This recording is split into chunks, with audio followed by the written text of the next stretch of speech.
Hey y'all, it's Dawn, and I'm so glad you're back. I've got another fun, budget-friendly DIY video for you today.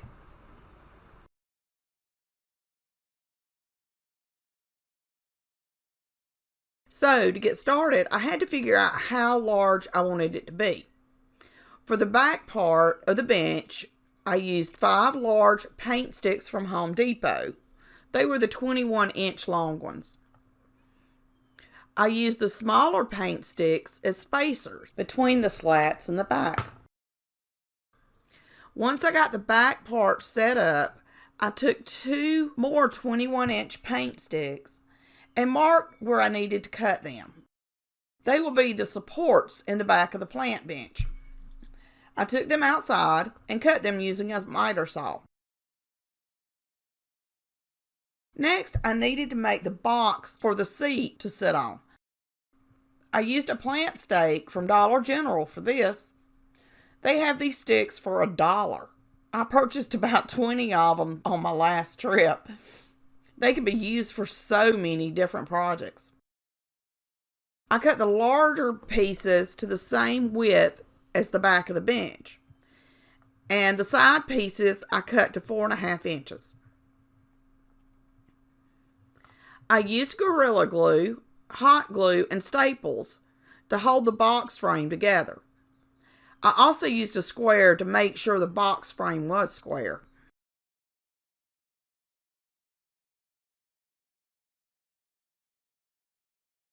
I was afraid I would get glue on my mat, so I replaced it with some craft paper while I worked on the plant bench. I added staples to all corners of the box frame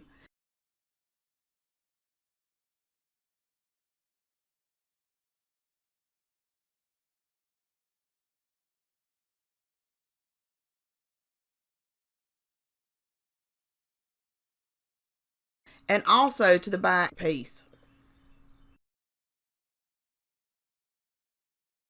The next step was to attach the box to the back of the bench. I cut 2 more pieces of plant stick from Dollar General at the height I want the seat to be. I glued them in place and added clamps to hold them until I could get them square and level. I put the box frame against the back piece and used a level to make sure the bench seat was level, because I would really hate for my stuff to roll off. I marked where the box frame needed to sit on both the top and the bottom. I laid the back down on my work table and applied glue between the marks I had just made on the back.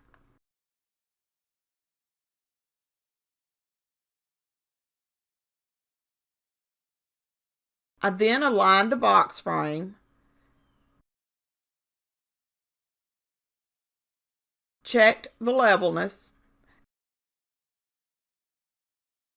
and clamped everything together. After the glue dried, I removed all the clips.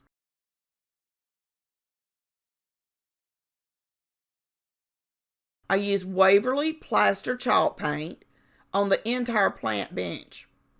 I painted both the front and back.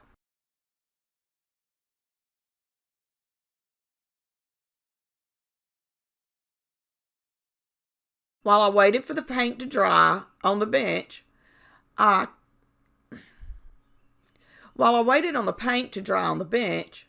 cut the wood for the seat. I mixed up water, dark gray acrylic paint, and black acrylic paint to create a dark gray stain for the seat. I used a Dollar Tree kitchen sponge to apply the stain mixture to the wood and wiped it down with a paper towel.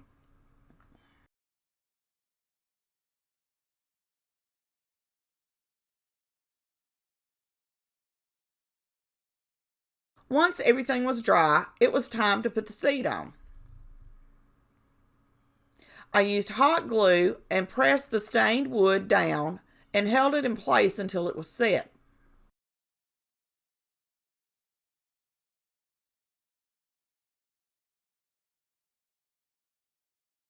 This is the cutest little plant bench ever, and I cannot wait to show it off. Let me know what you think in the comments.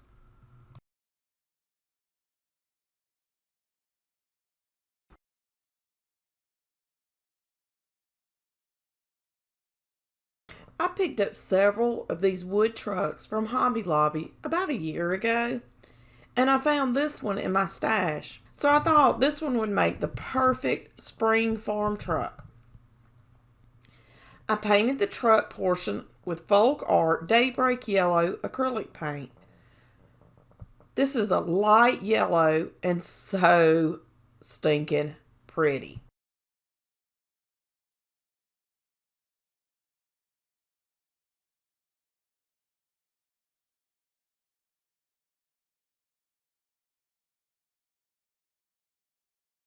For the truck wheels, I used folk art metallic black paint and used a small paintbrush for it.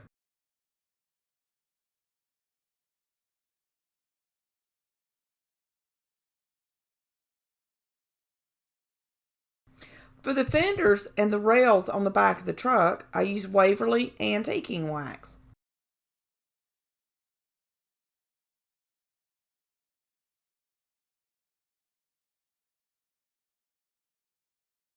And once the first side was dry, I did the same on the other side of the truck.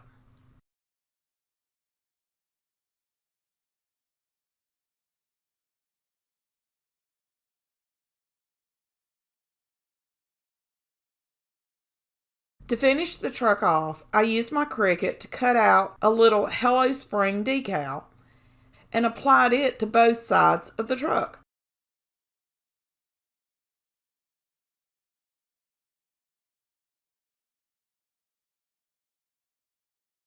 Cute, cute, cute. I love decorating for spring almost as much as I do Christmas. What are your favorite times to decorate? Let me know in the comments.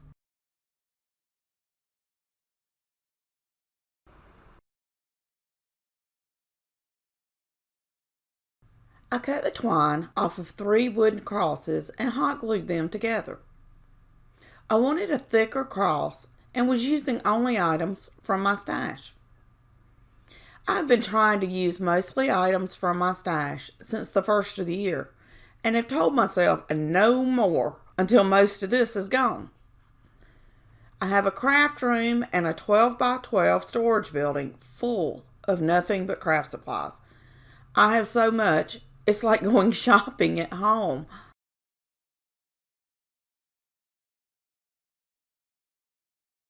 The hole at the top needed to be larger, so I used my drill and the largest drill bit I had.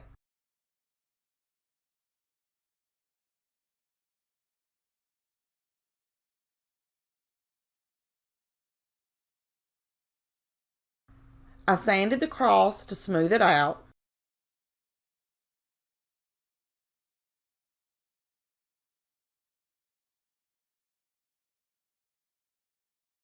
Next, I painted the cross with chalk paint, making sure I got the sides also.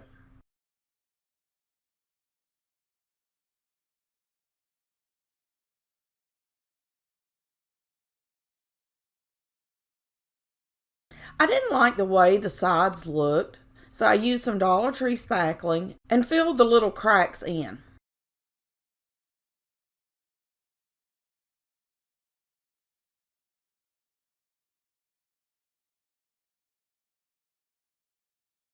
Once the spackling was dry, I used a piece of sandpaper wrapped around a dowel to smooth the sides out. This helped me get into the corners of the cross.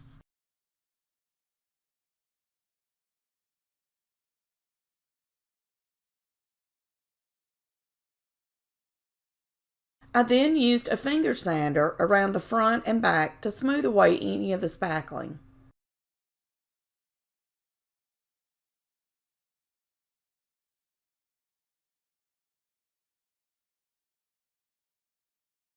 and then applied another layer of paint.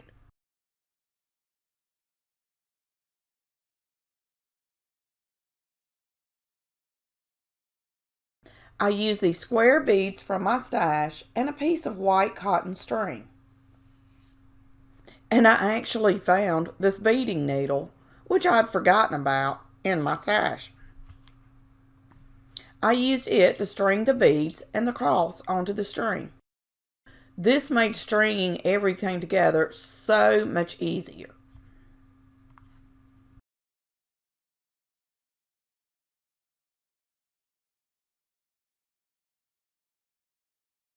Once the garland was the length I wanted, I attached the cross with a simple knot.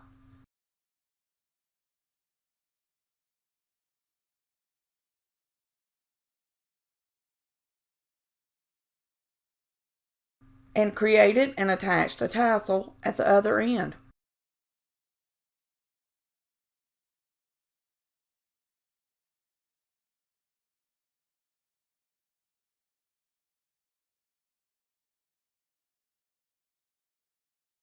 And just look at how sweet this farmhouse garland turned out. Today I'm participating in the What Would You Make collaboration, hosted by Zaina from OK at Home DIY and Connie from Connie's Creative Creations. This month's co-host is Brenda from Rustic and Lace DIY. All of these women are amazing crafters. You will find links to each of their channels along with a link to this month's playlist in the description. Now for another spring DIY.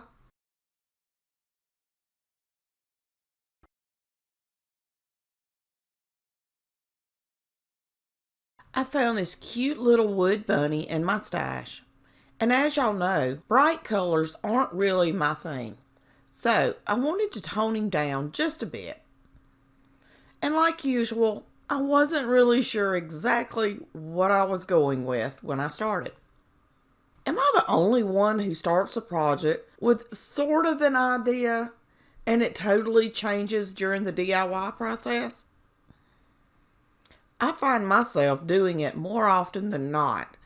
I have an idea, but by the end, it's totally something else. I removed the tail from the bunny and set it to the side. I then scuff sanded the bunny a little and wiped him down with a baby wipe to remove all the dust. I first painted the bunny gray, but didn't really like it. Let's try black. Nope, don't like it either. I'm telling you, sometimes I'm amazed at how often I change my mind. I wonder if maybe I have adult ADD. I get distracted so easily and can't seem to decide on anything. Okay, so after several other attempts, I decided to use some of the folk art terracotta paint. Let's keep our fingers crossed that I like this one. Apparently, I didn't like this light color and chose another one. I swear the bunny will eventually be painted. So I changed the terracotta paint to a darker pink color and used several different pinks to create a look I finally liked. Okay, I promise to never make you watch my indecisiveness ever again.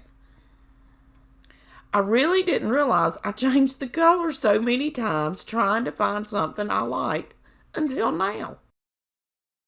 But I think the little bunny turned out perfect.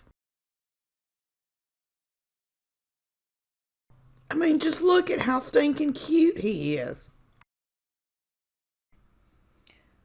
Please take a second to like this video and leave me a comment. This really helps my channel to grow so others just like yourself can find me. If you just found me, I hope you will join our little family by hitting the subscribe button. If you are already part of the family, thank you so much for your love and support. Y'all are the absolute best. Check out my new Amazon store for craft supply and farmhouse home decor recommendations. All the products I use from Amazon in my videos can be found there. Until next time, happy crafting!